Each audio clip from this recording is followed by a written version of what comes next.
काय चाललंय मिठूचं? मिठू काय करते? मिठू ते सांडतं ना तसं तिथे ठेवलेलं सांडतं ना सगळं काही.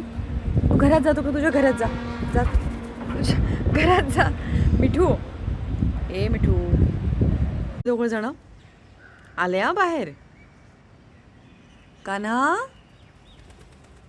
सुदामा, कोण आहेत? कान्हा सुदामाचे कोण आहात तुम्ही? हो हो हो हो, गोड.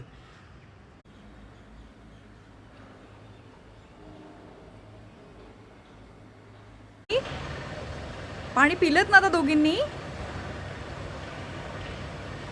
मग आता काय? हा, झाला ना पद्धतशीर कार्यक्रम झाला की दोघींचा? मिठू आलाय का? ओ हो,